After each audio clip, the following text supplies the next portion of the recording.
Did you ever imagine medieval life as a grand, clean, and noble existence? Think again.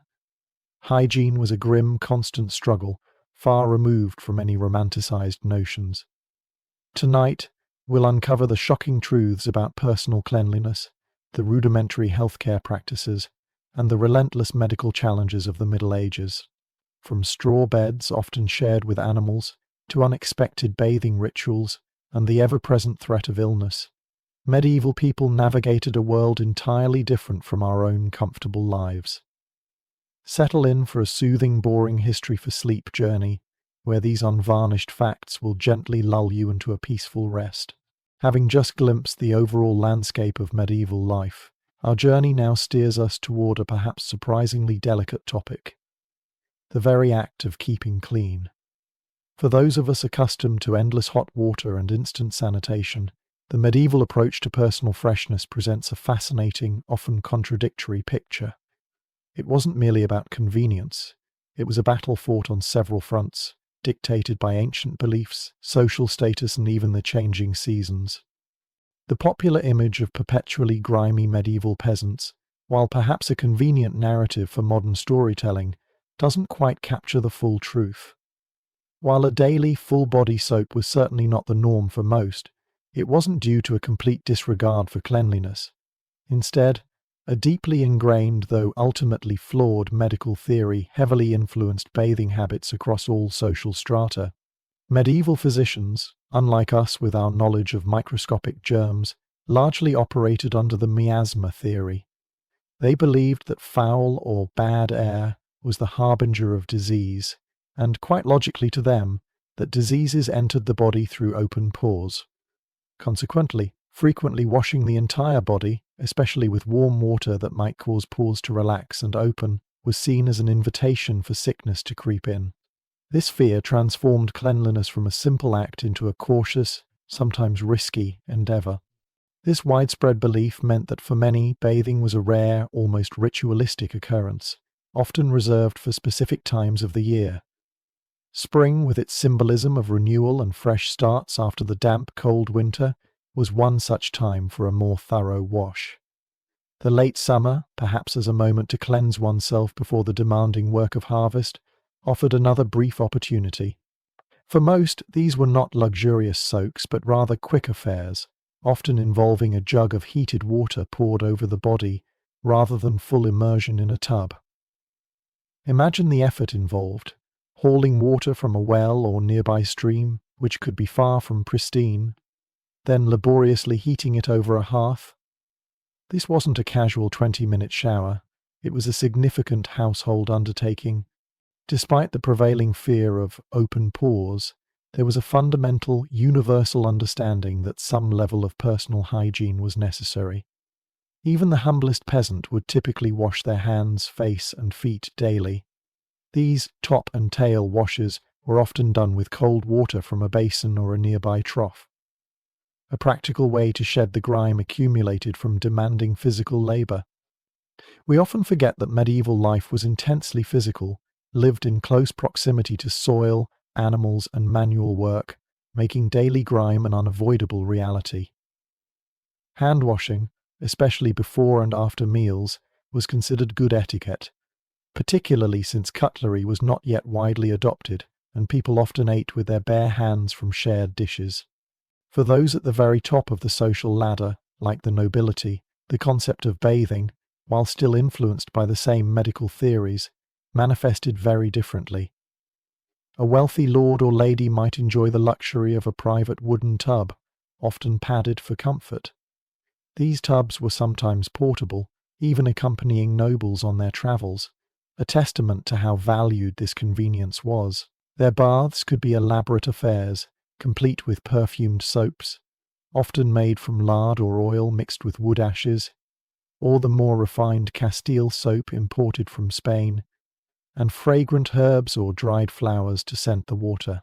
Attentive servants, like the highly ranked groom of the stool for royalty, would manage everything from providing fresh water and towels to disposing of waste, offering a level of comfort unimaginable to the average person. King Edward III of England, for instance, was known to have a private, fully tiled bathroom with hot and cold running water. Yet, even among the elite, frequent full immersion baths were rare, with some monarchs, like Elizabeth I, rumoured to bathe only a few times a year. James I of England famously disliked water and was known for rarely washing his hands or changing clothes, leading to a constant itch and a pervasive body odour. This highlights that individual habits, even among the elite, varied considerably. Beyond individual practices, public bathhouses played a significant role in medieval urban life, particularly in the earlier and high medieval periods.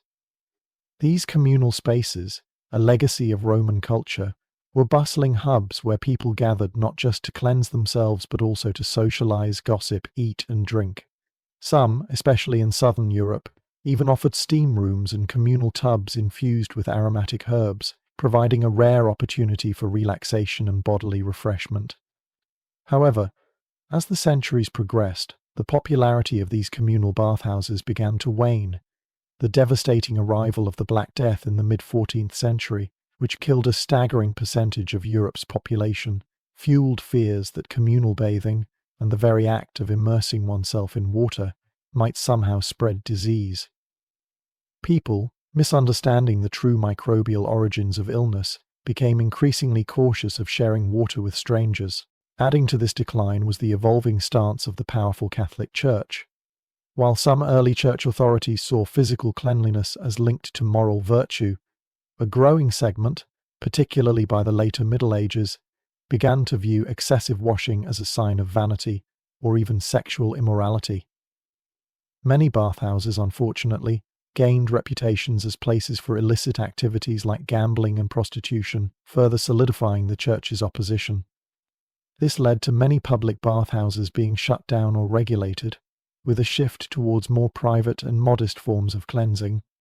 Some devout individuals and saints famously embraced a lack of washing as a form of religious discipline and self-punishment, believing that spiritual purity was far more important than bodily cleanliness. Tales of figures like St. Godric, who reportedly travelled from England to Jerusalem without bathing or changing his clothes, or Bishop Thomas de Cantilupe, whose hair shirt was said to crawl with fleas, became symbols of extreme piety, further embedding the idea that true devotion sometimes meant forsaking physical cleanliness. This complex interplay of medical beliefs, practical constraints, and religious doctrine meant that body odour, which we would find quite striking today, simply became a culturally accepted, if not entirely unnoticed, part of medieval life. It shaped social norms and the sensory landscape of the era. Imagine stepping into a bustling medieval city. The air would carry a symphony of smells, the acrid tang of hearth fires, the strong presence of livestock roaming freely, and the undeniable odour of human waste and decaying debris in the streets. Without modern sewage systems, chamber pots were often emptied directly into the streets from windows or into overflowing cesspits, creating a persistent, pungent backdrop to daily life. Yet medieval people were not entirely defenceless against these pervasive odours. They developed various methods to manage or mask the smells. For the wealthy, imported perfumes and pomanders, small pouches filled with fragrant herbs like rosemary, lavender, and mint, were used to create personal aromatic oases. These were not just about vanity, they were declarations of status and refinement, subtly signalling one's ability to rise above the earthly concerns of filth. For the common folk, more practical, local remedies were employed. Herbal pouches worn close to the body, scented handkerchiefs, or even the smoke from the central hearth were used to infuse a calming scent or provide a momentary shield against the overwhelming smells. Doctors, operating under the miasma theory, would also carry poses or don distinctive beaked masks filled with aromatic herbs, believing these would protect them from the bad air causing disease. Having gently explored the intriguing beliefs and rhythms of medieval cleanliness, let us now softly shift our gaze to the practical realities of bathing in a time long past. If the thought of infrequent full immersions left you a little uneasy, perhaps the ingenuity and challenges of their daily cleansing rituals will offer a different kind of quiet appreciation. For most medieval folk, The day would begin not with a luxurious soak, but with a brisk top and tail wash. This meant washing the face, hands, and perhaps the underarms and nether regions. For peasants, this might involve a simple basin of cold water, or even a quick splash at a horse trough or nearby stream. It was a refreshing, practical start, designed to banish the night's remnants and prepare for the day's toil. Even in the grandest manor houses, such partial washing with a jug and basin was the common routine, especially since a full, warm bath was a rare and costly luxury. Indeed, the very act of preparing a bath was a significant undertaking. Heating water was a laborious task, requiring precious firewood or peat to be hauled, often over long distances, and tending a fire for hours. For the poor, the cost of fuel for heating water alone made frequent full baths unfeasible. When a full bath was indulged, it often took place in a wooden tub, perhaps a half-barrel, rarely filled to the brim. Instead, hot water would be poured over the body from a jug, a far cry from the deep soaks we might imagine.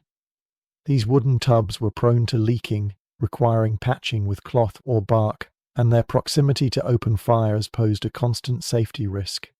Many medieval homes, especially those of peasants, were highly flammable, often made of wood and thatched roofs, meaning one accident could burn everything down. For the truly wealthy, a private tiled bathroom might exist, sometimes even boasting the marvel of hot and cold running water. These privileged few sometimes travelled with their own padded tubs, a testament to how sought such comforts were. King Edward III of England, for instance, was known to have his own private, fully tiled bathroom, with hot and cold running water, looked after by his many attendants. Public bathhouses once dotted the landscape of medieval towns, inherited from Roman traditions, offering a space for communal cleansing and social chatter. People would gather, shed their garments, and bathe together, often sharing stories, playing games, eating, and even enjoying a meal or drink. These were lively hubs, open to all, with men and women sometimes separated by different days or sections, though stories hint at more intertwined arrangements in some places, which could be shocking to some travellers. These establishments were praised by some church authorities for promoting physical cleanliness as a moral virtue, especially in their golden age during the 12th and 13th centuries. Yet, as the centuries wore on, these public havens began to wane. Whispers of scandal, gambling, and even illicit activities like prostitution started to stain their reputations, prompting the church to step in. Many bathhouses in London's Southwark area, for example, were declared red light districts by King Henry II in the 12th century. More critically, the relentless threat of disease, particularly the terrifying Black Death, cast a long shadow. Misunderstandings about illness led many to believe that exposing the skin to water, opening the pores, might invite sickness. This miasma theory, where foul air brought disease, led people to prefer not to bathe fully, believing a protective layer of filth was safer. Thus, these once thriving centres gradually fell silent, replaced by a cautious, more private approach to washing. As for the tools of cleanliness, medieval soap was quite different from what we know today. Often it was a gritty concoction of animal fats and wood ashes, sometimes fortified with lye, a strong alkaline solution made by straining water through wood ash, potent enough to strip grime from both skin and cloth. While effective at cleansing, it risked causing skin irritation or even burns, especially for professional laundresses. For those with means, imported soaps from places like Spain and Italy, made from olive oil, offered a gentle, more fragrant option. These fine, often colourless bars were coveted for their purity. The less fortunate might turn to ash and sand, using their abrasive texture to scour away dirt, or even to a plant called soapwort, which produced mild suds suitable for more delicate fabric. Beyond water and soap, people used other ingenious methods for personal care. Combs, some finely toothed, were essential daily tools, not just for styling hair, but for dislodging the ever-present lice and fleas. These parasites lived rent-free on everyone, from nobles to peasants, in hair, clothes, and bedding, making constant delousing a necessity. Hair was washed infrequently, with some preferring dry methods like rubbing bran through it and then brushing it out. Between washes, perfumed oils helped keep hair from smelling bad. People also used ear scoops to remove earwax, razors for shaving, often done by barber surgeons due to small, cloudy mirrors, and tools for cleaning nails. Caring for clothes was an equally arduous endeavour. Imagine hauling heavy buckets of water from a well or river, heating it over an open fire, and then scrubbing garments on a board with harsh lye made from wood ash, or even more surprisingly, stale urine. Urine, particularly stale urine, was prized for its ammonia content, which is highly effective at removing stains in tubs or beating them with stick. This was truly back-swacking manual labour. Once clean, clothes might be rinsed in water, sometimes scented with lavender, and in undergarments, worn closest to the body, were frequently changed and washed, acting as a crucial barrier to absorb sweat and oils. This protected the heavier outer wool or leather garments, which were rarely, if ever, washed, as they were difficult to clean, grew heavy when wet, could be misshapen, and could be damaged by harsh methods. Instead, wool was often aired out, and its natural lanolin content helped repel water and stains. For stubborn stains on wool or silk, spot cleaning with acidic liquids like verdure of unripe grapes, or absorbent ingredients like fuller's earth clay or powdered bone was common. Oral hygiene was also far from modern standards.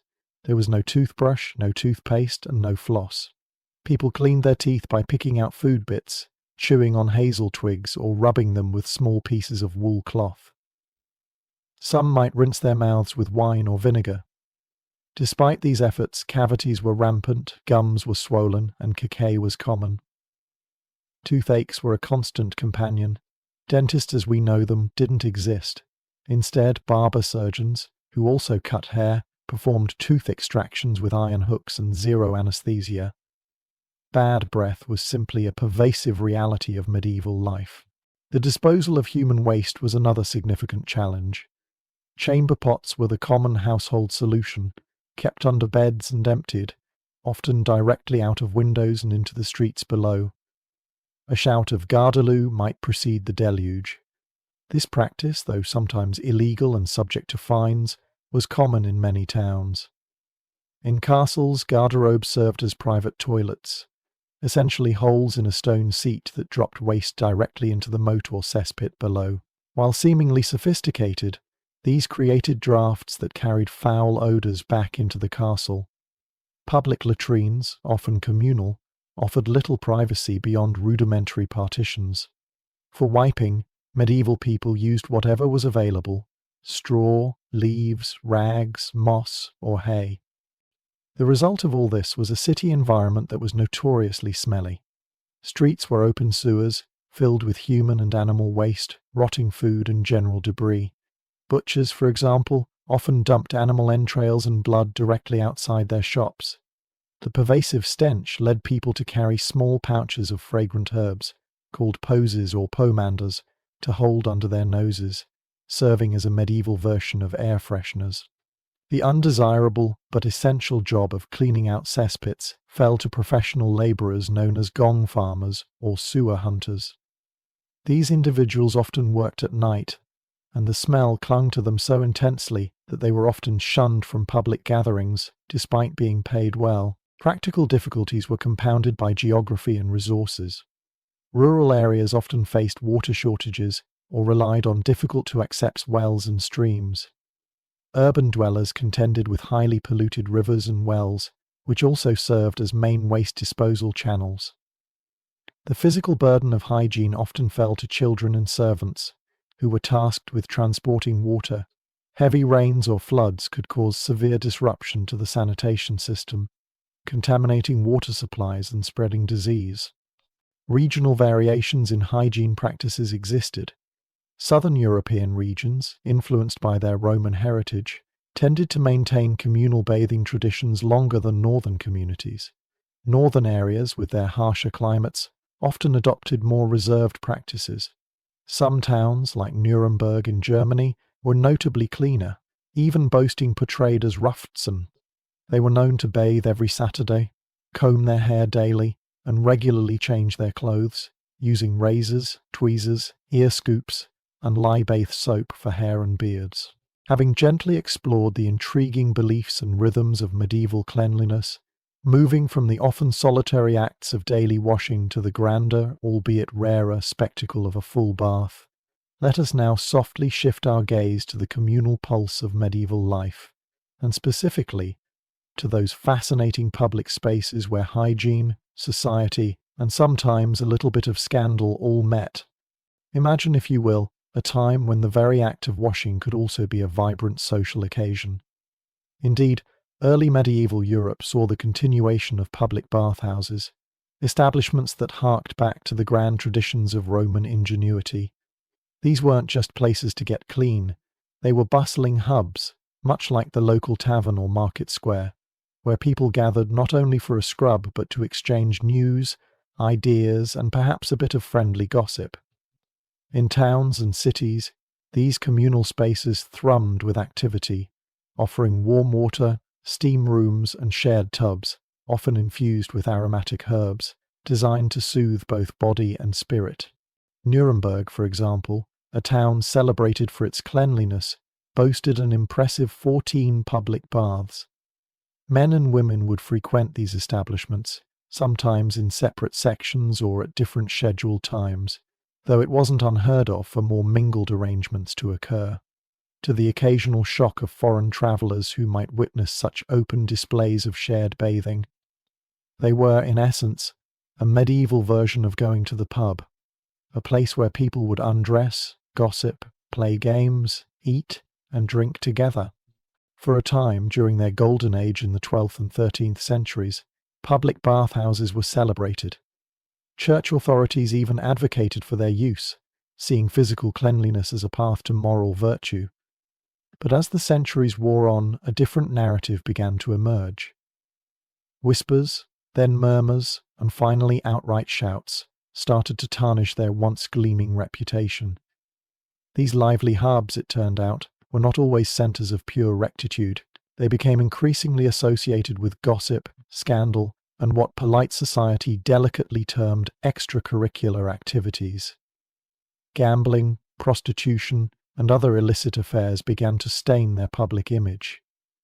London's Southwark area, for instance, became so notoriously linked with such activities that King Henry II himself declared it a red light district in the 12th century, with many bathhouses there operating as stews or brothels.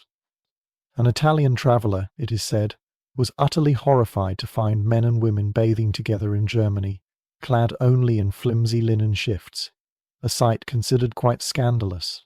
This growing notoriety led to a significant shift in social perception.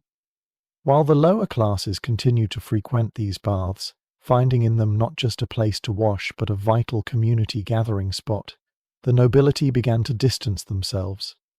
For the elite, the public bath became less a luxury and more a symbol of moral decay, a place associated with the less savoury aspects of urban life. They increasingly preferred the privacy and perceived purity of bathing within their own homes, where extravagant rituals with perfumed oils and flower petals became statements of wealth and refinement.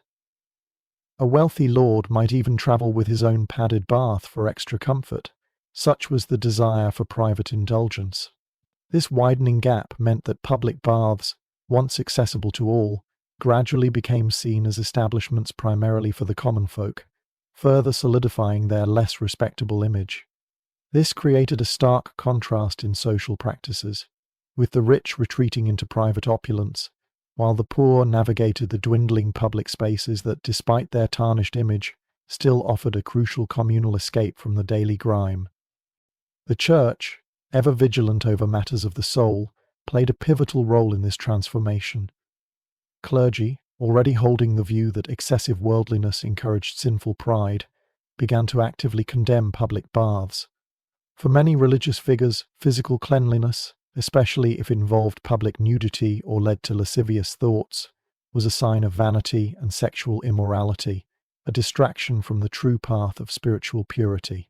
Indeed, some devout individuals, like St. Godric, who famously walked all the way from England to Jerusalem in the 12th century, without bathing or changing clothes, embraced a life of intentional uncleanliness as a form of religious discipline, believing suffering from parasites and itchiness brought them closer to God. Accounts of saints like Thomas Becket, found utterly infested with fleas and lice upon his death, or Bishop Thomas de Cantilupe, whose hair shirt crawled with so many fleas his servants could grab them by the handful, further reinforced this ascetic ideal. The Church promoted a shift towards more private, modest washing, often emphasizing the spiritual cleansing of the soul over the full immersion of the body. Monks, for example, were often strictly prohibited from taking more than 2 or 3 full baths in a year, reinforcing this new ideal of restrained domestic hygiene and moving the very concept of cleanliness into a more internal, spiritual realm. Beyond reputation and moral disapproval, the economics of maintaining these grand communal spaces also played a significant role in their decline. Public bathhouses required constant heating of vast quantities of water, a costly endeavour in an era where firewood and peat were precious resources. The expense of fuel, coupled with the ongoing upkeep of leaky wooden tubs and the general infrastructure, placed a heavy financial burden on town councils or private operators. The heat from nearby bakeries might sometimes be utilised, but this was rarely sufficient for large-scale operations. As their reputation soured and the upper classes abandoned them, the economic viability of these establishments diminished. Many found it increasingly difficult to turn a profit, leading to their gradual closure across Europe by the 13th century and beyond.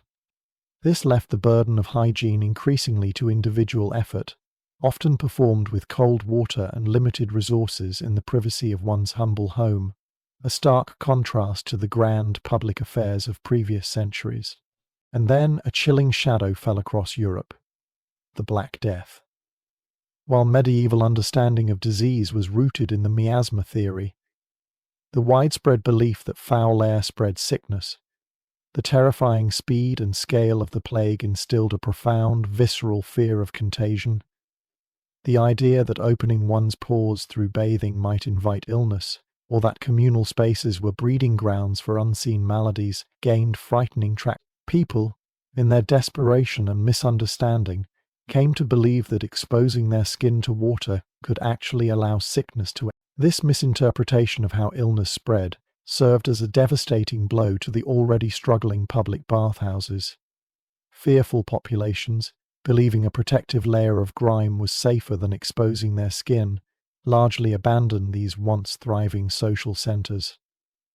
The Black Death didn't just decimate populations, it fundamentally reshaped daily practices, accelerating the demise of public bathing and solidifying the retreat of hygiene into the cautious confines of the domestic sphere. The echoes of communal laughter in those once lively bathhouses were replaced by the quiet apprehension of private, infrequent washes, marking a significant turning point in the history of medieval cleanliness, steering people away from shared waters and towards more isolated, if less effective, methods of personal care.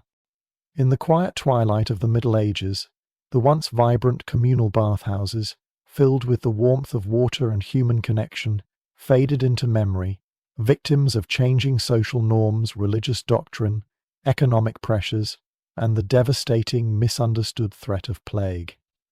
This left the individual to contend with personal hygiene in a world that increasingly valued the private and the practical, a journey we will continue to gently explore as we drift further into the fascinating, if sometimes surprising, world of medieval cleanliness. Having gently explored the intriguing beliefs and rhythms of medieval cleanliness, from the often solitary acts of washing to the grand communal, albeit fleeting, presence of public baths, let us now softly shift our gaze even closer to the skin, to the very personal and persistent battle against odour that defined daily life, and the fascinating ways medieval people navigated this challenge through what they wore and carried. Imagine, if you will, a world where the air was a constant, complex tapestry of scents, a dense, interwoven aroma that spoke volumes about the daily grind. Picture stepping into a bustling medieval town where a truly immersive sensory feast awaited, especially for your nose. The streets, often a patchwork of human activity, would offer the acrid tang of smoke from hearth fires, mingling deeply with the intense, earthy perfume of livestock and the almost tangibly ripe stench of waste that lingered in the gutters. Animals and people coexisted in cramped spaces, their shared warmth a blessing in winter but a prolific contributor to the pervasive lingering odours. These collective scents, the very breath of the city, became an integral part of life, blending seamlessly with the rhythm of survival. The smell of rotting compost, for instance, wasn't just unpleasant, it was a harbinger of fertile possibilities, a familiar promise in the cycle of life and death. In such a vibrant, crowded landscape, where every breath told a story, personal fragrance became a subtle but significant statement. For those navigating bustling market squares or the close quarters of a medieval castle, the pervasive scent of unwashed bodies was an inescapable reality. To combat this, people, especially the more affluent, often carried small bouquets or pouches of fragrant herbs known as nosegays. These weren't just decorative, they were practical tools, small, aromatic shields against the prevailing odours, filled with calming scents like lavender, rosemary, or mint. It was widely believed, perhaps, that these sweet smells could ward off the foul air, or miasma, thought to cause disease. This made these little bundles not just a fashion statement, but a hopeful talisman against illness, a personal, portable sanctuary in a world saturated with less pleasant aromas. For the elite, these tiny fragrant oases became symbols of status. Their imported fragrances, perhaps distilled from roses or exotic resins, a clear declaration of wealth and refinement, setting them apart from the earthy realities of the common folk. Imagine a noble's lezites gliding through a crowded hall, their expensive perfume creating a momentary bubble of pleasant scent, a stark contrast to the human and animal aromas that clung to everyone else. This careful use of scent wasn't simply an indulgence, it was a deliberate act, a way to visually and olfactorily rise above the concerns of filth that marked their world. For those without the means to indulge in exotic perfumes, everyday remedies provided brief respites. Herbal pouches lovingly filled with fragrant plants like rosemary and mint were worn close to the body, a testament to human ingenuity, using nature as both culprit and cure. Scented handkerchiefs, too, offered a momentary shield, subtly signaling a person's awareness of propriety, transforming odour into a social currency. This battle against pervasive smells was not just about comfort, it was about presenting oneself, about managing perceptions in a world where scent spoke volumes. Now, let's consider the very fabric of medieval life, quite literally. When it came to clothing, the primary focus was not on frequent washing, but on practicality and, above all, warmth. Imagine the relentless cold of winter permeating flimsy structures, forcing inhabitants to huddle against the chill, even if they had a small smouldering hearth. The rough wool garments worn by most peasants were prized for their insulating properties, keeping out the bone-chilling cold of winter and the dampness that seeped into uninsulated homes. These outer layers, however, were rarely, if ever, washed. The scarcity of water, combined with the sheer physical effort required to heat vast quantities, scrub heavy fabric by hand, and then dry it, meant that a full laundry day was an event of Herculean proportions, as infrequent and memorable as a solar eclipse. Picture the scene. To truly wash a heavy wool tunic, you'd have to haul buckets of water from a distant river or well, perhaps through treacherous mud or even ice. Then, this water would need to be heated over an open fire, a slow, smoky process consuming precious firewood. Next, the garment would be scrubbed on a board, or even on rocks by a stream, often with harsh lye made from wood ash mixed with stale urine. Yes, urine.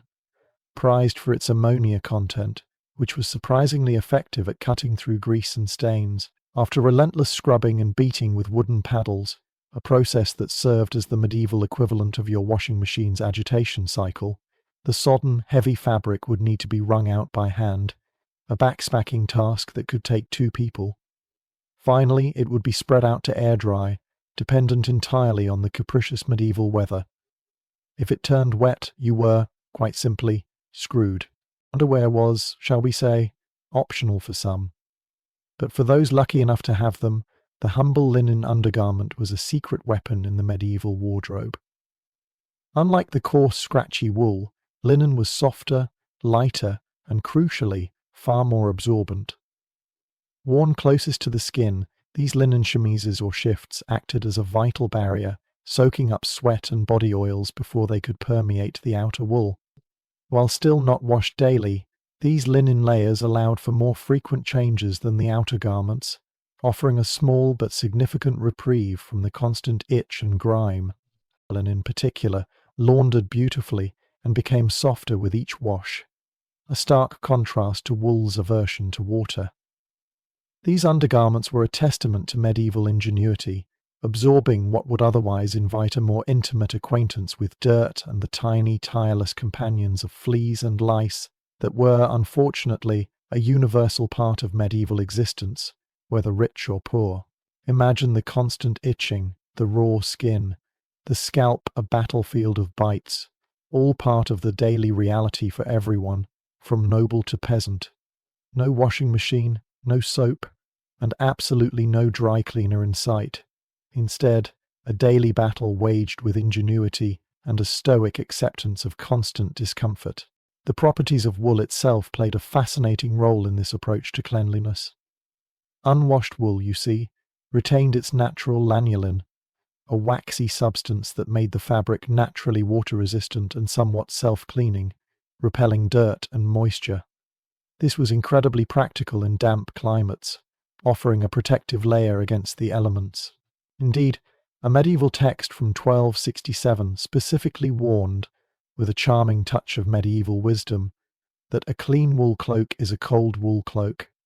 This adage perfectly encapsulated the practical understanding that washing stripped away wool's natural waterproofing properties, making the garment less effective in harsh weather. So, people intentionally avoided washing their woolens too often, creating a protective, albeit somewhat odorous, second skin. This practical choice, while extending the life and utility of the garment, inevitably contributed to the slow, steady build-up of body odor, creating a constant, evolving perfume that clung to the wearer. Beyond just practicality, medieval people were quite clever in their use of wool. Archaeological evidence shows that they didn't just wear one layer, they wore up to 5 layers, each processed differently to serve a specific purpose. The innermost layer might be soft and thin, while outer layers were progressively thicker and coarser, creating air pockets that trapped heat more effectively than modern materials. And for an extra layer of insulation, they would even stuff their clothes with dried moss and straw, a surprisingly effective technique for trapping warmth that modern scientists are still studying today. They even rubbed their winter clothes with animal fat, usually sheep or deer, to increase water resistance, a treatment that could repel water for hours in heavy rain.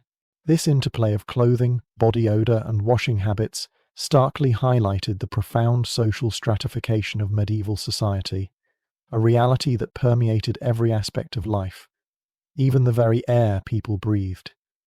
For the nobility, personal presentation was a meticulous art form, a visible declaration of their elevated status.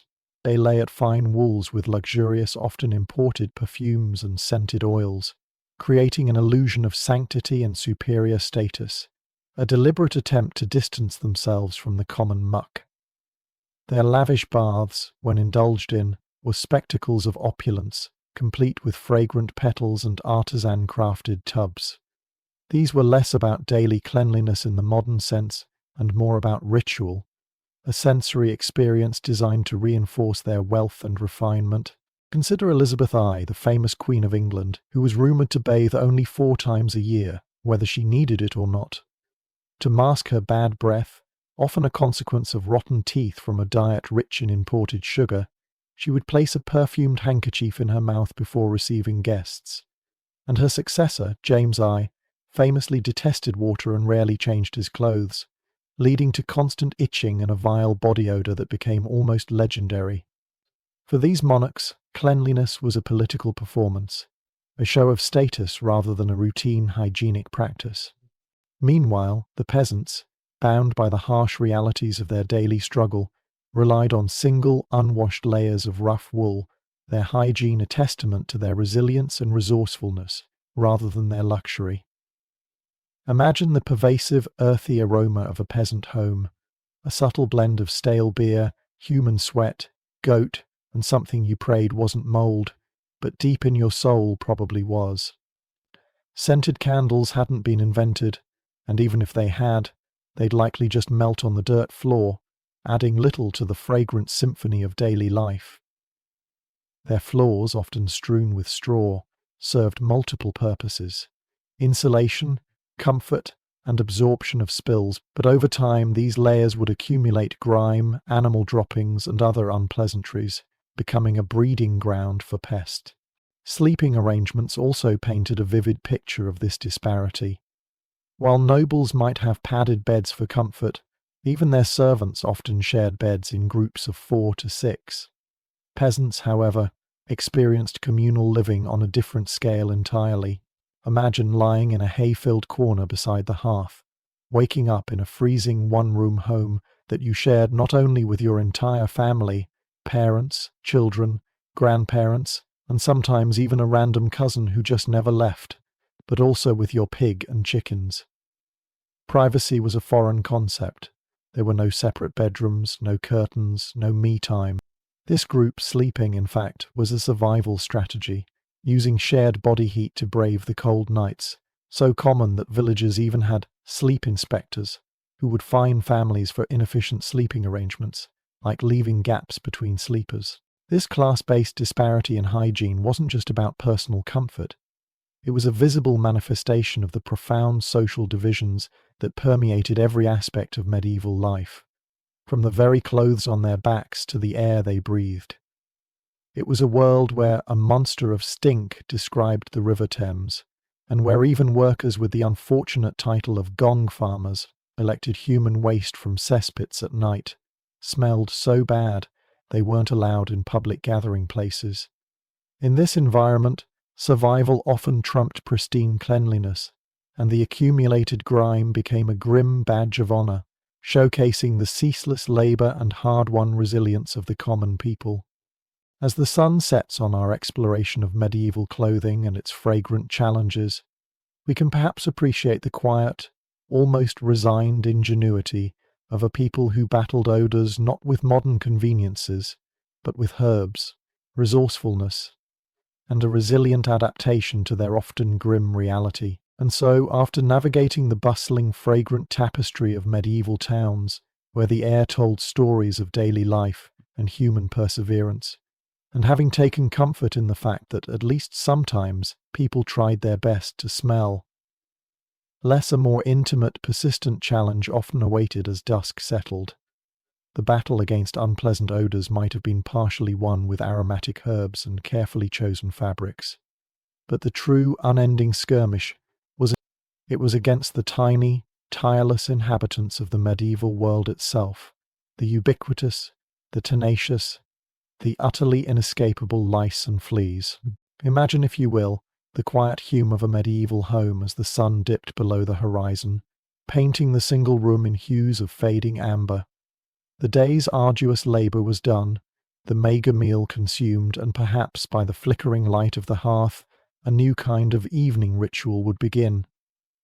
This wasn't a ceremony of grandiosity or profound spiritual reflection, but rather a communal, deeply practical act of self-preservation, the nightly delousing.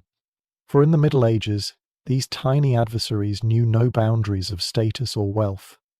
Whether you were a hard-working peasant, a noble lady in a grand manor, or even a devout monk within cloistered walls, these minuscule companions lived, quite literally, rent-free, on your body, within your hair, and nestled deep within the fibers of your clothing and bedding.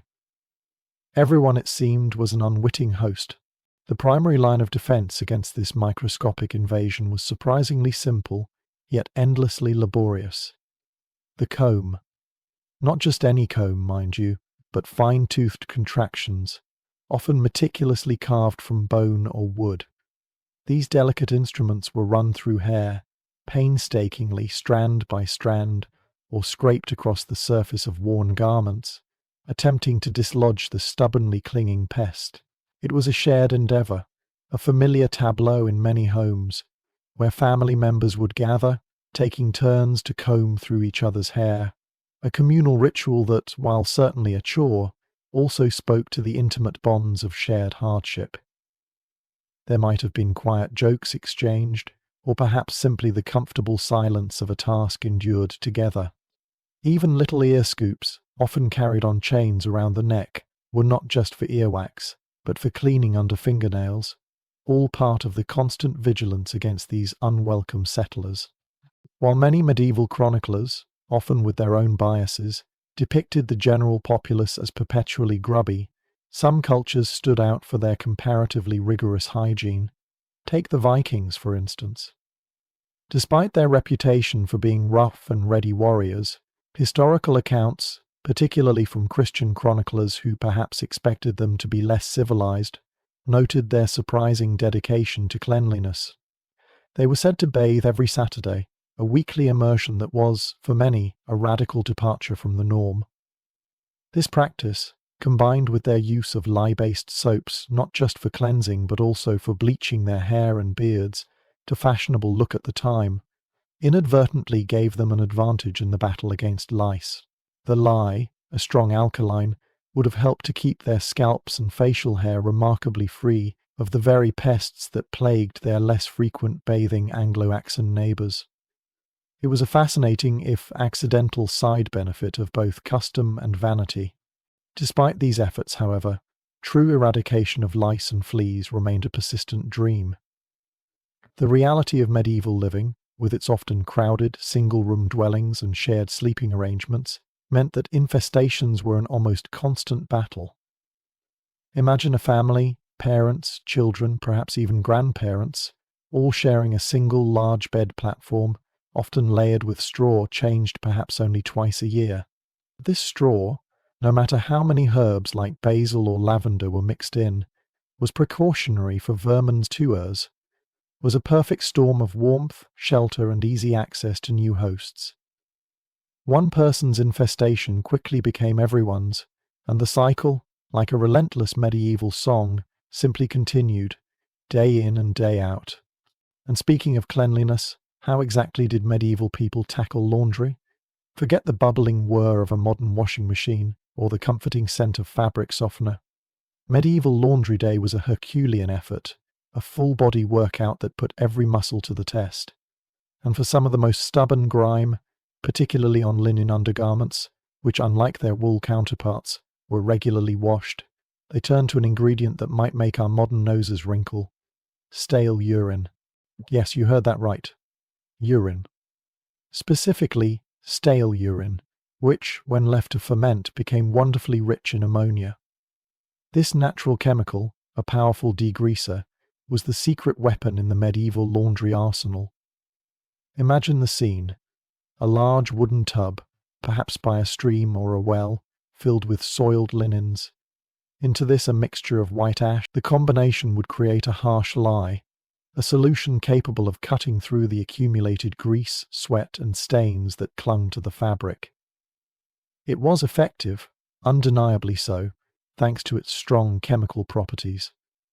The ammonia would break down the organic matter, making the dirt easier to dislodge and giving the fabric a cleaner, if not entirely fresh-smelling appearance. This method, while effective, was certainly not without its social implications. The smell of a medieval laundry day, permeated by the sharp, biting tang of fermenting urine and lye, would have been unmistakable. It was a pungent process, a stark reminder of the realities of life before modern detergents and plumbing. While the results were beneficial, the social stigma of working with such odorous substances, particularly the strong, almost eye-watering aroma of ammonia, meant that those who performed this labour, often women, might endure a subtle social distancing. Yet despite its lack of pleasant fragrance, it was a practical solution born of necessity, a testament to the ingenuity of a people who understood the chemistry of their world, even if they couldn't articulate it in scientific terms. For many, particularly in rural areas, this was not an oddity, but a rural norm. Households, embracing a pragmatic approach to resource scarcity, would collect and store urine in large jars, often placed outside or in out-of-the-way corners, allowing it to ripen and develop its potent ammonia content. Nothing, it seemed, was wasted. The liquid waste of the body, so casually dismissed in our own time, became a valuable commodity, a free and effective cleaning agent in a world where manufactured soap could be expensive or of questionable quality. It was a profound reflection of a society that lived intimately with its environment, turning every available resource to its advantage, even if it meant tolerating certain. The medieval peasant, in their constant battle for survival and cleanliness, found innovative ways to make do, ensuring that even in the face of persistent pests and pungent processes, the essential linens could still be returned to a state of practical, if not perfumed, cleanliness. And after that rather pungent discussion of medieval laundry, where the aroma of ammonia often hung heavy in the air, one might imagine that the challenges of medieval life would then recede into the quiet calm of a well-earned rest. But alas, the medieval world, in its ceaseless quest to keep things interesting, had a few more intimate trials awaiting its inhabitants. For as the new day dawned, bringing with it the ever-present chill and the call to labour, another, often overlooked, battle began anew, the quiet, ceaseless struggle within the mouth. Imagine, if you will, blinking awake on a straw-hilled mattress that still hummed with the faint memory of last night's communal warmth. Your joints, even at a tender age, might protest the morning's chill, but a more insidious discomfort often lay closer at hand. For in this world, where the concept of a modern toothbrush was centuries away, oral hygiene was a truly Spartan affair. Most people, rich or poor, made do with rubbing their teeth and gums with a piece of rough linen cloth, or perhaps, if they were fortunate enough to live near a hazel tree, they might chew on its twigs until the ends became brush-like. Some might even rinse their mouths with a swig of wine or vinegar, hoping its tartness would banish the morning's breath and any lurking discomfort. Mint and other local herbs could be chewed, offering a fleeting, natural freshness. But these were valiant, if often futile, gestures against an invisible tide. Without the fluoride and consistent care we take for granted, rampant tooth decay was, quite simply, a part of life's landscape. Cavities weren't a matter of if, but when, and for how long. By the time many reached their mid-20s, their smiles might, as one historian noted, look like something pulled from a haunted crypt. The pain of a toothache was a constant throbbing companion, akin to the relentless medieval weather, always there in the background. And when the pain became unbearable, when the tooth demanded its departure, there was no gentle dentist's office, no comforting anesthesia. Instead, you might find yourself in the hands of the local barber surgeon. Yes, the same individual who trimmed beards and performed bloodletting, armed with an iron hook or a pair of pliers, would conduct crude extractions by candlelight, with zero pain relief beyond perhaps fainting from the sheer out. It was a stark reminder that even a simple toothache could, without antibiotics, easily escalate into a fever, then sepsis, and ultimately a premature farewell. The medieval mouth, a battlefield indeed, was almost always losing the war. And then, as the day truly began, often before the sun had fully climbed, came the moment for the day's first sustenance, a meal that, for many, was aptly described as something resembling scraps, usually scraped off a muddy boot. Forget the comforting aroma of brewing coffee or the gentle sizzle of breakfast. Medieval breakfast was a grim, utilitarian affair, designed not for pleasure or energy in the modern sense, but for sheer, unyielding survival. The cornerstone of this medieval meal was, invariably, bread. But this was not the fluffy, golden-crusted loaf we know today. Medieval peasant bread was a dark, dense, often rock-hard creation, made primarily from coarse rye or barley flour.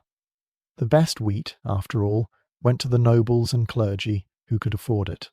To make matters worse, to stretch precious grain supplies, this bread was often bulked up with fillers, ground peas, beans, acorns, chestnuts, or even, in desperate times, ground tree bark or straw. Imagine chewing on a loaf so hard it could, as some chroniclers observed, deflect, and to wash down this formidable bread, what liquid refreshment was offered? Not clear, cool water from a tap, but almost always beer. Yes, even children drank beer with every meal, from dawn until dusk. This wasn't because medieval society was perpetually inebriated, but out of grim necessity.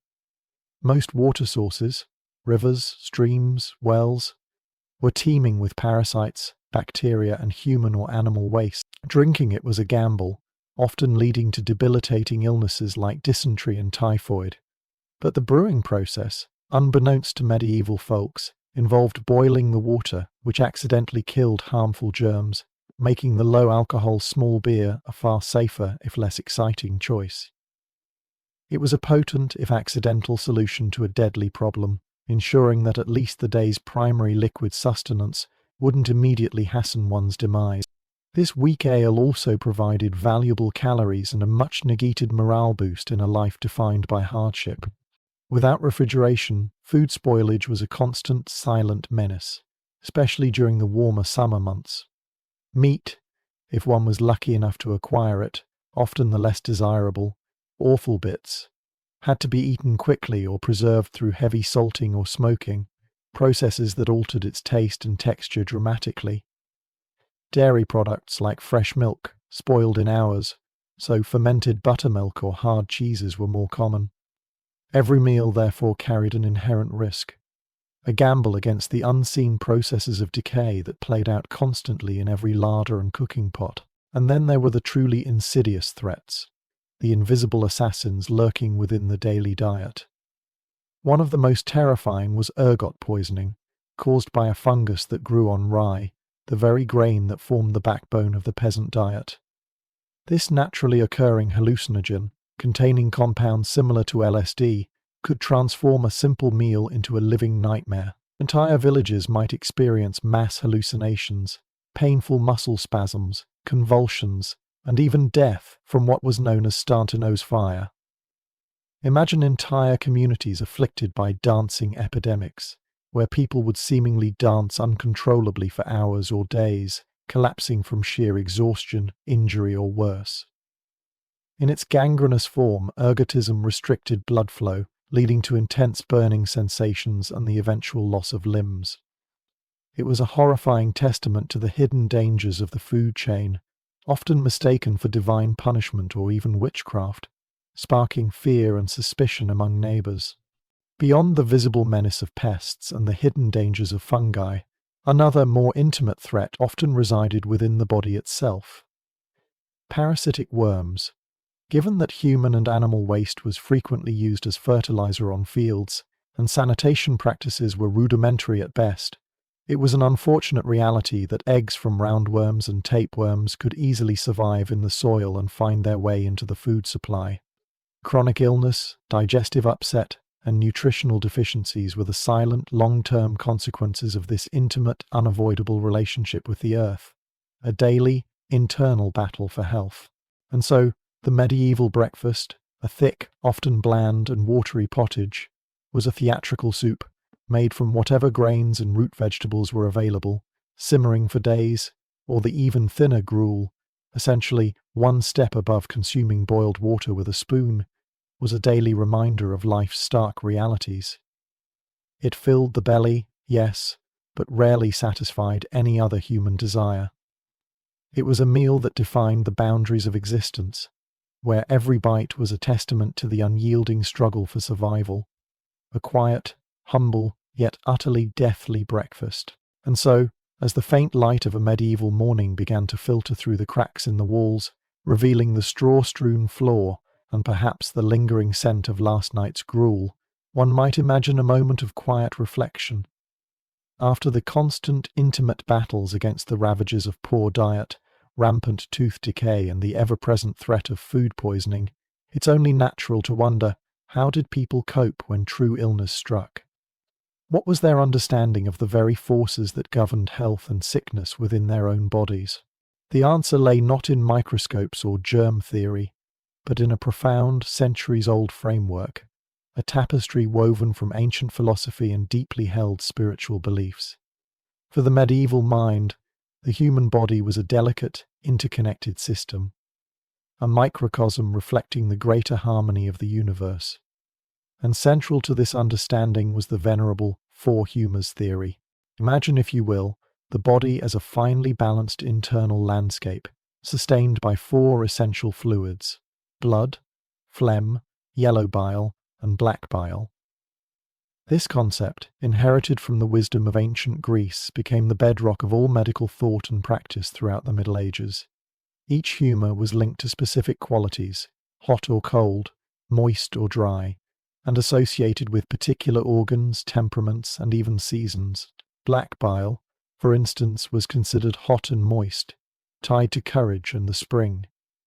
Phlegm, cold and moist, was associated with calmness and winter. Yellow bile, hot and dry, linked to anger and summer. And black bile, cold and dry, was seen as connected to melancholy and autumn. Health, in this elegant worldview, was not merely the absence of disease, but a perfect harmonious balance among these four vital substances. This philosophical background infused every aspect of medieval healing. Illness wasn't just a random misfortune, it was a symptom of an imbalance within this intricate internal soup. Perhaps there was too much of one humour, or too little, or a humour had become corrupted. The goal of every physician, every barber surgeon, and every folk healer was to restore this precious equilibrium, to coax the body back into its natural, God-given state of balance. It was a holistic approach, where the physical, mental, and even spiritual well-being of a person were inextricably linked to the state of their humours. They believed that God had given humans a well-balanced body, and any deviation from this was a sign of internal discord. When a medieval person fell ill, the diagnostic process was a far cry from today's tests and scans. Instead, the physician, often a university-trained scholar or perhaps a monk with learned medical knowledge, would meticulously observe the patient. They might examine the colour and consistency of their urine, which was believed to be a direct indicator of humoral balance. A quick glance at the patient's temperament, were they irritable, sluggish, jovial, or melancholic, offered further clues. The pulse, its rhythm and strength, spoke volumes to the trained ear. Even the patient's complexion, their skin temperature, and the season of their illness were all carefully weighed. These observations formed the basis of the diagnosis, revealing which humour was out of alignment. Once the imbalance was identified, the remedies were tailored to restore harmony. If a patient was suffering from a fever, it was often attributed to an excess of blood, which was considered hot. The logical solution? To drain it out. This led to the widespread and often dramatic practice of bloodletting, where a vein would be opened, allowing blood to flow into a bowl until the patient felt relief, or perhaps fainted. Leeches, those wriggly little bloodsuckers, were another popular tool, applied directly to the skin to draw out perceived excess humours. For imbalances of other humours, purges or emetics might be prescribed, designed to induce vomiting or bowel movements, ridding the body of what was believed to be harmful excess. The village barber surgeon, the same individual who might have crudely extracted a throbbing tooth, was often the one wielding the blades and leeches for these procedures, a testament to the integrated, if often brutal, nature of medieval medical care. Beyond these more invasive treatments, herbal remedies played a vital role, drawing on centuries of accumulated knowledge and trial and error. Willow bark, containing a natural pain reliever, might be given for aches. Garlic, known for its antiseptic qualities, could be used for infections. Various digestive herbs might be prescribed to soothe upset stomachs. However, these genuinely effective treatments often mingled with less useful or even dangerous concoctions, prescribed with the same confident conviction. The underlying belief was that these natural ingredients possessed qualities hot or cold, moist or dry, that could counteract the patient's humoral imbalance. The four humours theory wasn't confined to the sickbed. It permeated daily life and shaped a holistic worldview. People actively tried to maintain their humoral balance through their diet and activities. Certain foods were considered hot or cold in nature, regardless of their actual temperature, and were consumed strategically to align with one's temperament or the season. For example, richer, heavier foods might be favoured in winter to warm the body, while lighter, cooling foods were consumed in summer. Even the low-alcohol small beer, a staple drink for all ages due to contaminated water sources, was likely considered in terms of its humoral effect. Perhaps it was seen as moist and mildly warming, contributing to daily balance. Sanitation, while rudimentary by modern standards, was also viewed through the lens of this theory. Though the concept of germs was centuries away, people believed that disease arose from bad air or noxious vapours. What was known as the miasma theory. This led to practices like carrying sweet-smelling herbs and spices in pomanders, not to kill germs, but to mask or ward off the perceived ill effects of foul odours.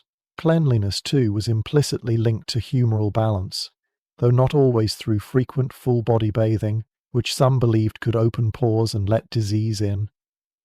Instead, practices like regular face and hand washing and the use of linen undergarments to absorb sweat and body oils were understood as maintaining a necessary level of purity and preventing the accumulation of filth that could lead to humoral upset. In this way, every aspect of medieval existence, from the food on the table to the air one breathed, was part of an intricate dance aimed at preserving that delicate, vital balance of the four humours. Welcome back to our journey through the past, where we gently lift the veil of time to uncover the wonders and sometimes the near unbelievable oddities of history.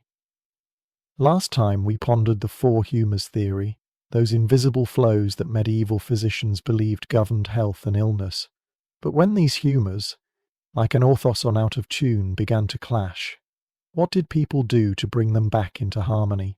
While the solutions were often quite drastic. When fever struck, melancholy loomed, or even a simple headache appeared, medieval responses were swift and, by our modern standards, rather extreme. The core belief was that too much blood was usually the culprit, and so out came the tools for what was known as bloodletting. Picture this. A patient, perhaps already weakened by illness, is told that their very life force needs to be drained into a bowl.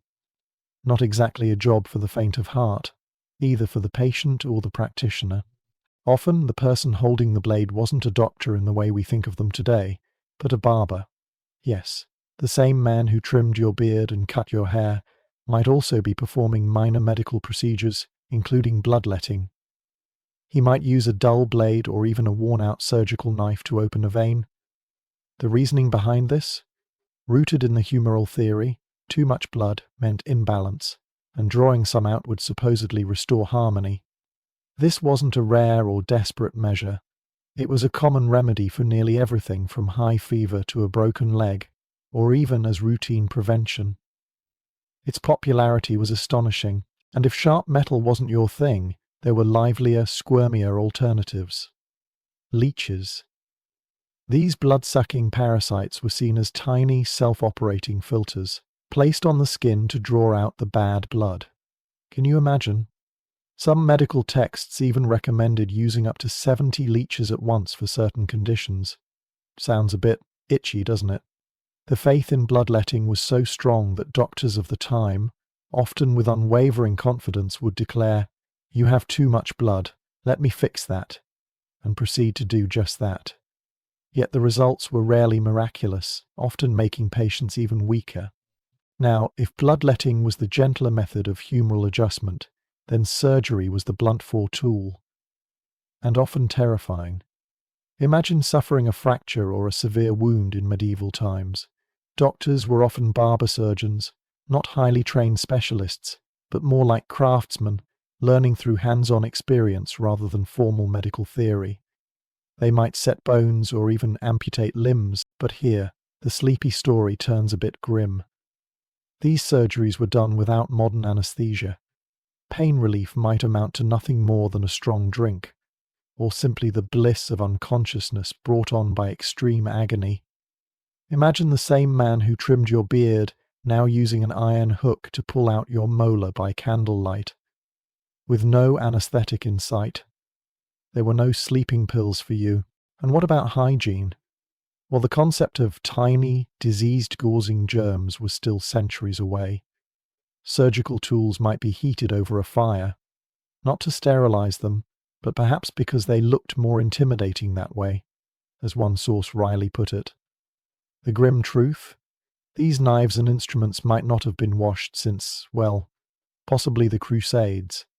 This ignorance meant infection wasn't just a risk, it was nearly a guarantee. A simple cut could easily turn into deadly sepsis, a condition we now treat with pharmacy medicine, but in the 1300s could quickly lead to a funeral.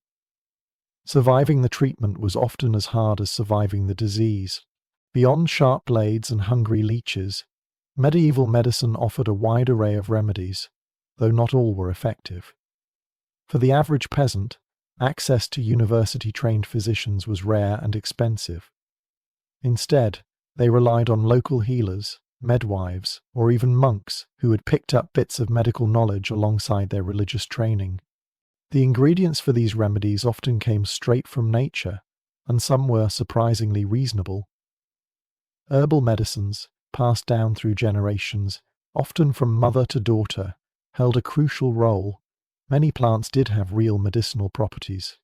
Willow bark, for instance, could ease pain, garlic could fight infection, and other herbs supported digestion, so sometimes these mixtures genuinely worked. However, their effectiveness varied widely. Useful treatments were often mixed with useless or even harmful ones. Imagine a practical salve for a boil combined with what we'd now call superstition, charms, or bizarre ingredients. Medieval medical texts might recommend crushed beetles, or in extreme cases, ground-up mouse brains for certain ailments. Even more concerning, consider eagle dung, commonly used during childbirth to ease pain, rubbed on the body with the belief that coriander on the thigh would help deliver the baby. Well-meaning though they were, these treatments often did more harm than good, especially in an age of rampant bacteria and no understanding of disinfectants. Then there were the more bizarre and dangerous prescriptions.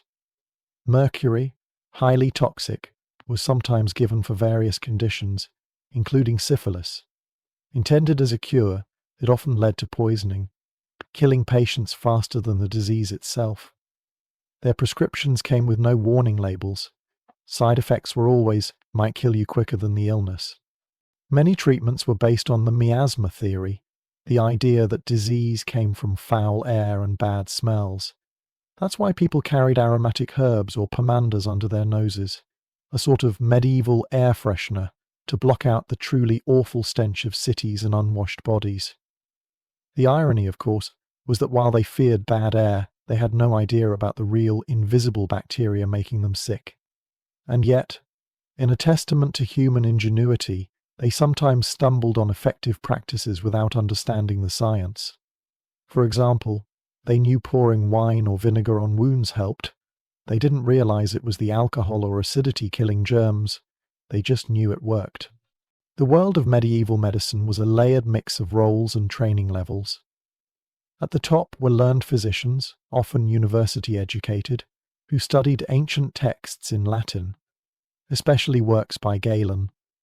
Their diagnoses and treatments were grounded in Greco-Roman medical theory.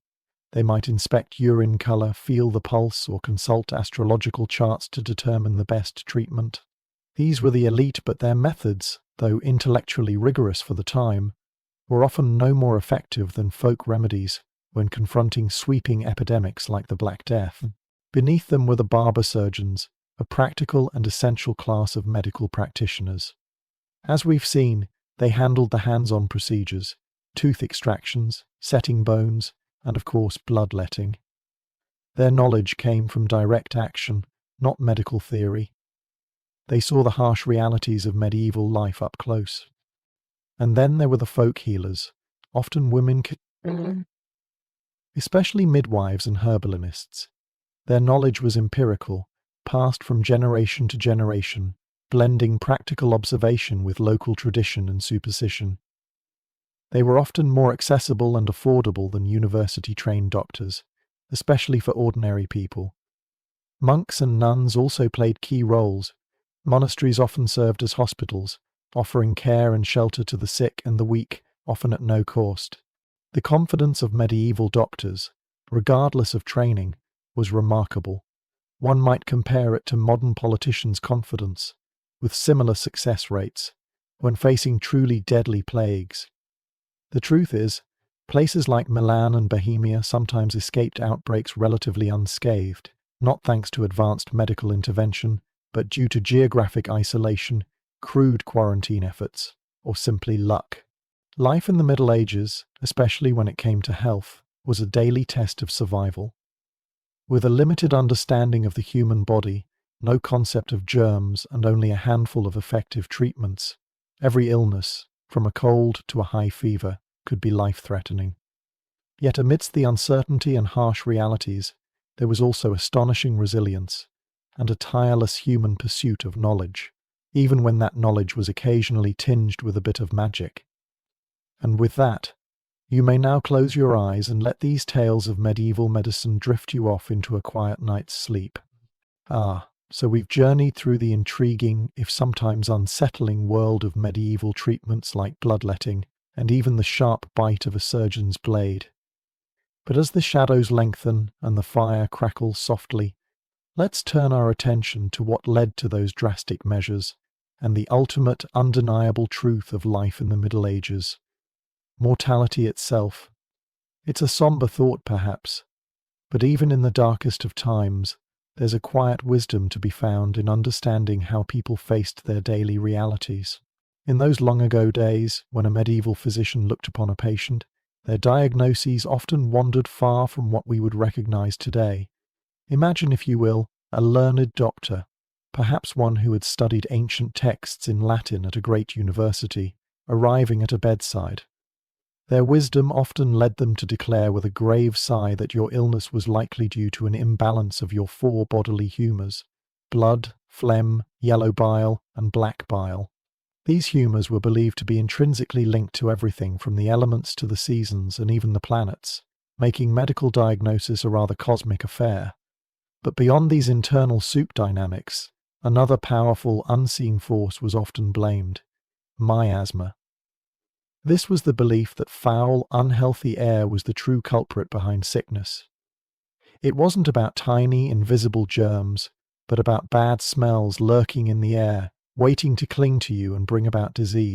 It was thought that washing yourself too much, or even taking a full bath, could open your pores and invite these insidious vapors in, making you more vulnerable to illness.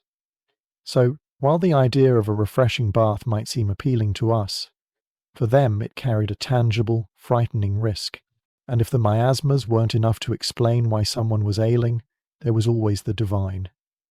Many medieval minds believed that sickness was a direct consequence of one's moral failings or sins, a punishment from God himself.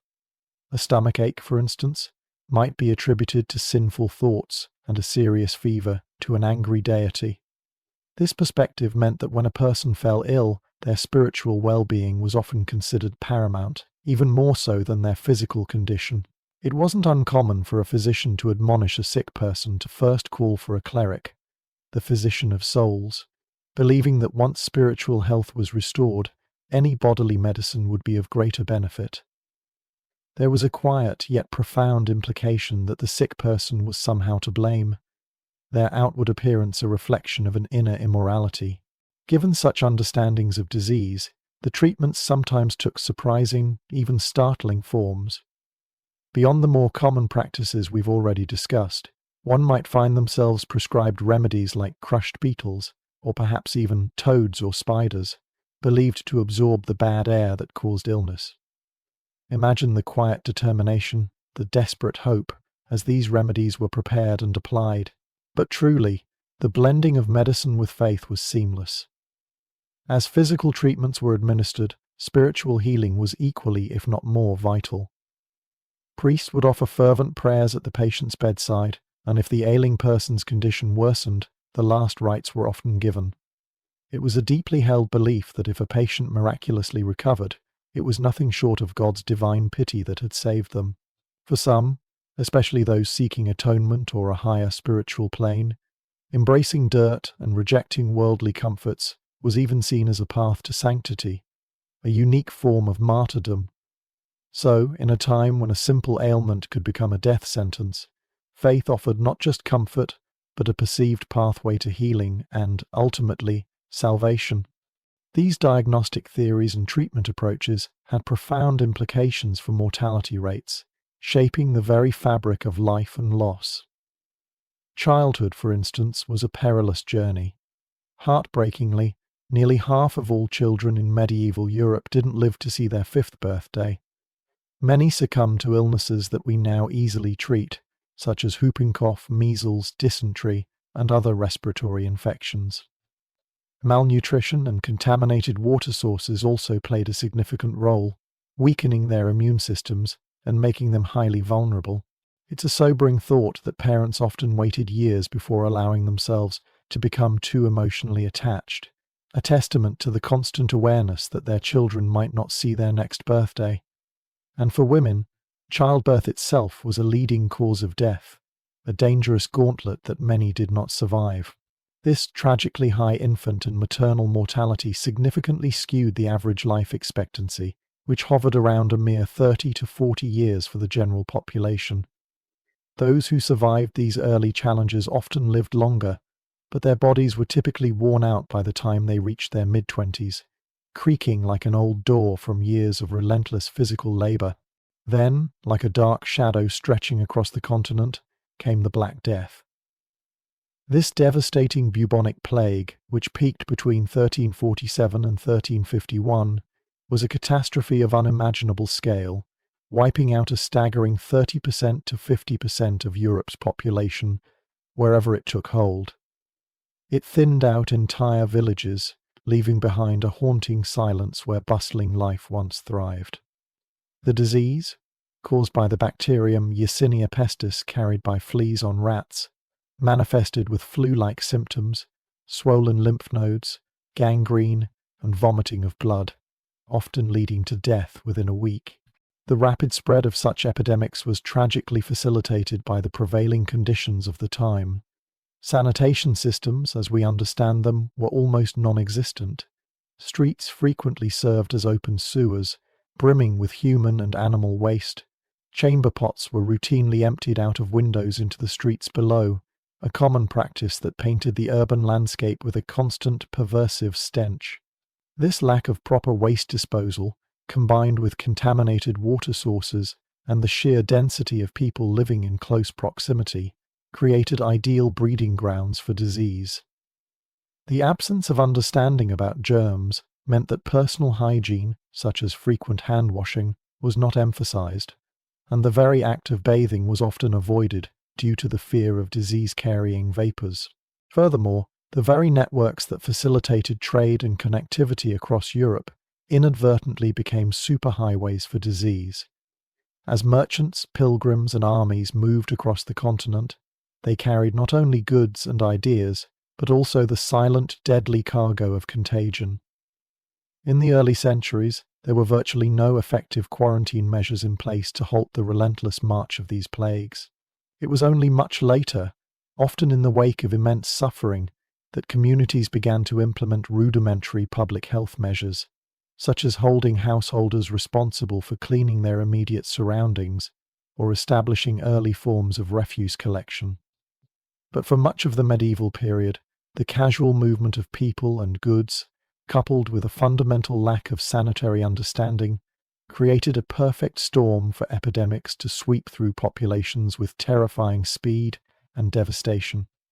Having explored the challenging landscape of medieval treatments and the stark realities of mortality, it's worth pausing to consider why these approaches were taken, and more profoundly, how illness and physical difference were understood and lived with in a society deeply intertwined with faith and circumstance. For the people of the Middle Ages, explanations for suffering often reached beyond the visible world, touching upon deeply held spiritual convictions. In those bygone days, when a cough turned into a fever, or a limb simply ceased to function as it should, the explanation often pointed to a connection between sin and illness. It was commonly believed that diseases and disabilities were not just misfortunes of the body, but rather direct divine punishments for one's sins, or perhaps even for the collective sins of a community. Imagine the crushing weight of knowing your sickness wasn't just a physical ailment, but a perceived mark of God's displeasure, suggesting a moral failing on your part. This perspective meant that the completeness or incompleteness of a person's body was often seen as reflecting the morality of their soul. This tragic belief led to a profound shift in how society viewed and treated those afflicted. Individuals suffering from conditions like leprosy, for instance, or those who were crippled, were often not just ailing but also ostracized, isolated from their communities in a way that compounded their physical suffering with social rejection. In a world without the formal support systems we recognize today, the treatment of the disabled was fundamentally different. There were, for the most part, no dedicated institutions or widespread public services specifically designed to care for those with long-term physical or mental impairments. Instead, the primary burden of care fell squarely upon families, friends, and immediate neighbors within their small, tightly knit communities.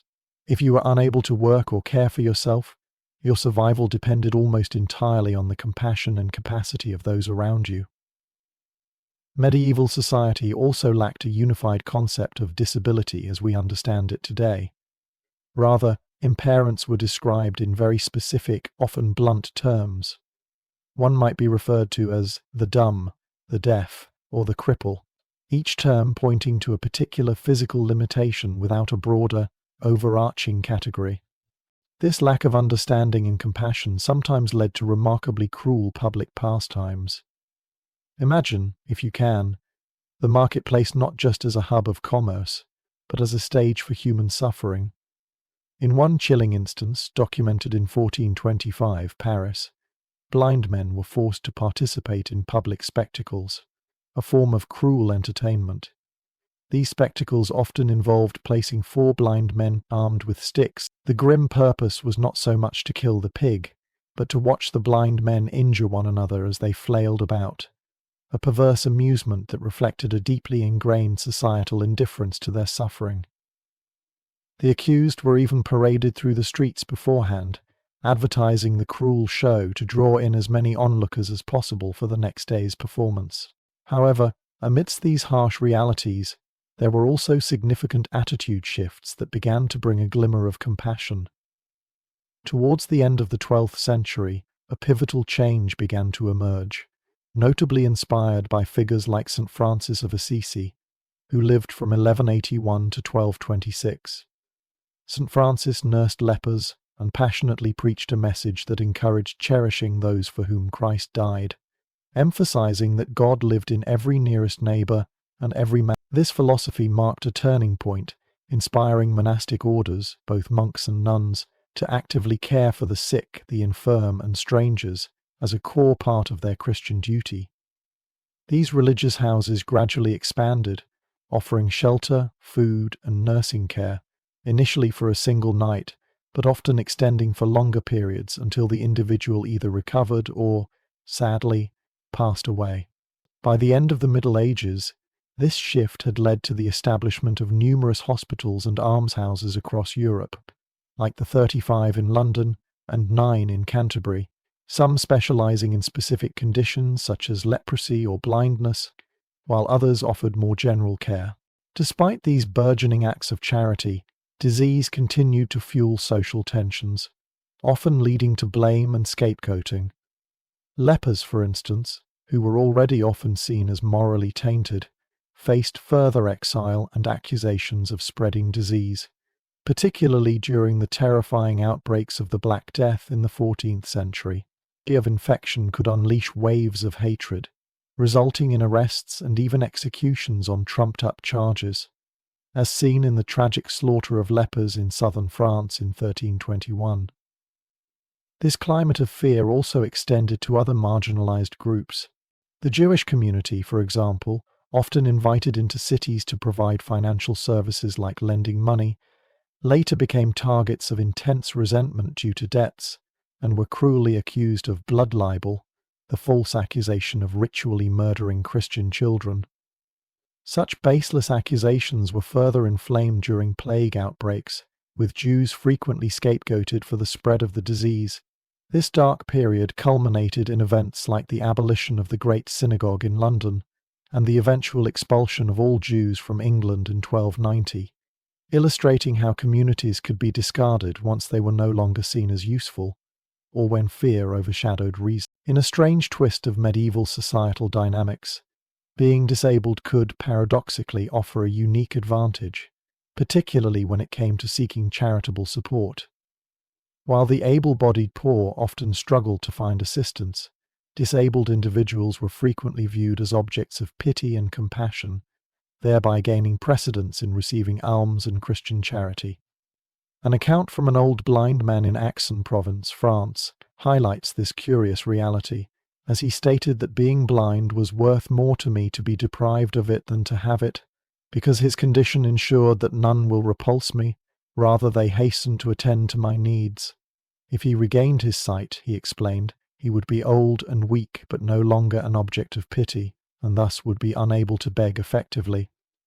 This rather pragmatic outlook suggests that, for some, navigating the challenges of disability included leveraging societal perceptions for survival, sometimes outpacing the able-bodied poor in securing crucial charitable support.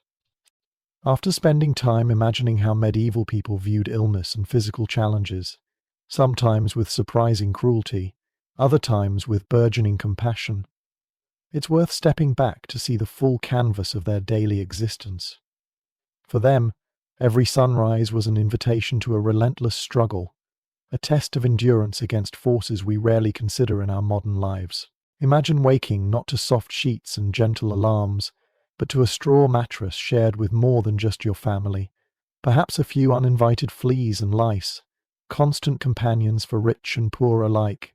The air, thick with the scent of unwashed bodies, livestock, and whatever was recently emptied from a chamber pot into the street outside, would have been a fragrant symphony you never truly escaped. Streets, far from being pristine, were often a mire of mud, animal droppings, and decaying refuse, a charming river of humanity's leftovers that made every journey an adventurous expedition.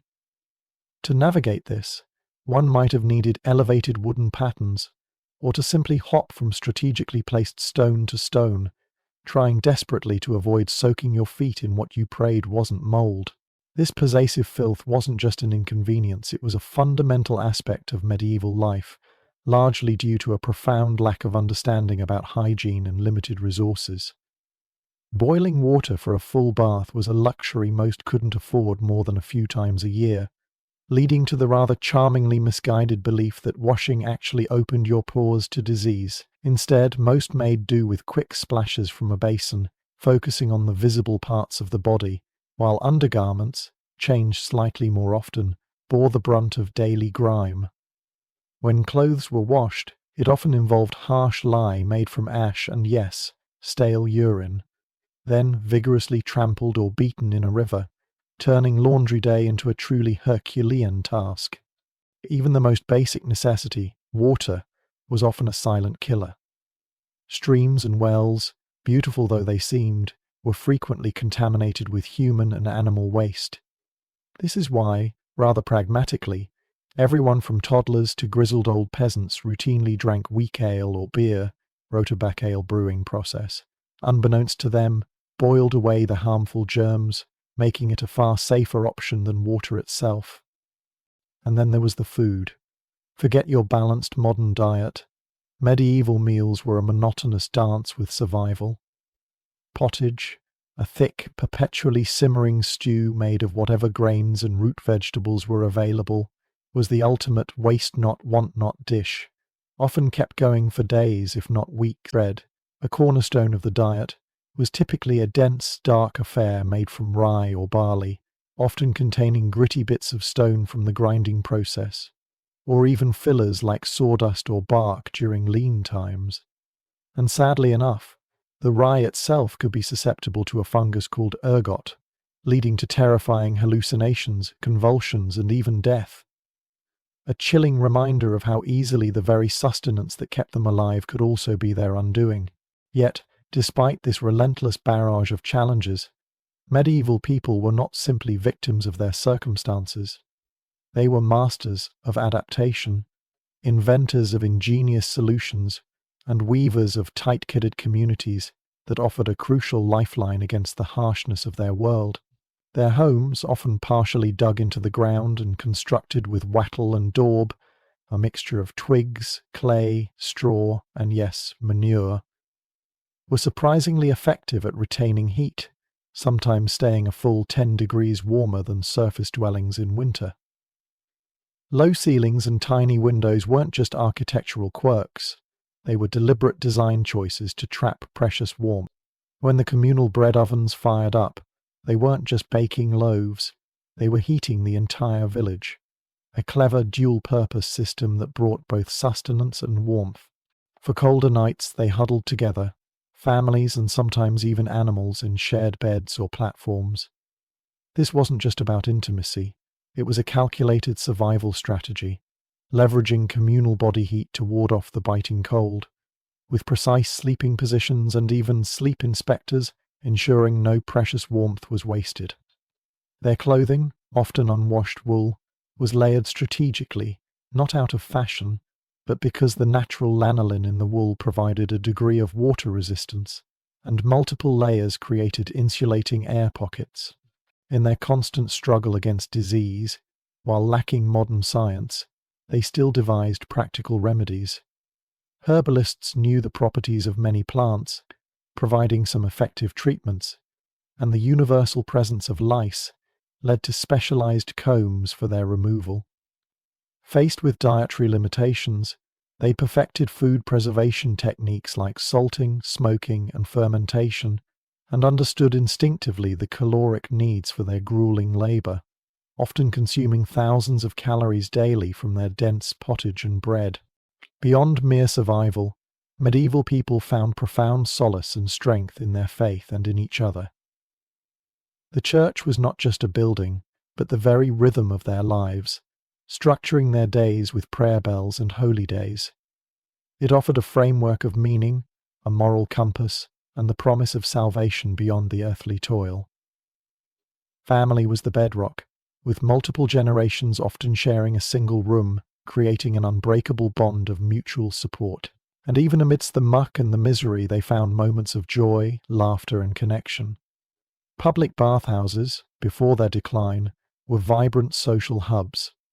Taverns were places of camaraderie and storytelling, where tales, sometimes bawdy, sometimes heroic, filled the air.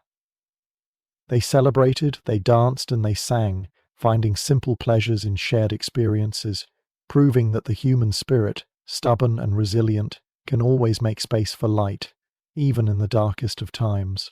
As we close this chapter on medieval life, it's impossible not to feel a profound sense of gratitude for the world we inhabit today. The leaps in understanding and technology, often taken for granted, have fundamentally transformed our existence. Consider the simple act of turning on a tap and getting clean, potable water, a luxury almost unimaginable for most medieval people, who faced contaminated wells and rivers as a daily reality. The very concept of antibiotics, that silent army fighting infections that once meant certain death from a mere scratch or a toothache, stands as a monument to how far medical science has progressed. We live in a world where disease is understood not as divine punishment or an imbalance of humours, but as the result of microscopic organisms, a concept that would have been pure magic or madness to a medieval doctor.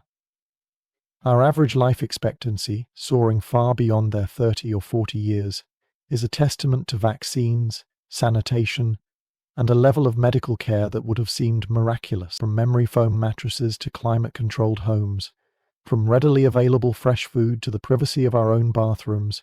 The physical comforts that define our daily lives are a stark, almost unbelievable contrast to the medieval struggle for survival. We have escaped the constant itch of parasites, the pervasive stench of uncollected waste, and the ever-present threat of famine or plague that shaped every moment of their lives. So, the next time you reach for that hand sanitizer or simply turn on a faucet, take a moment.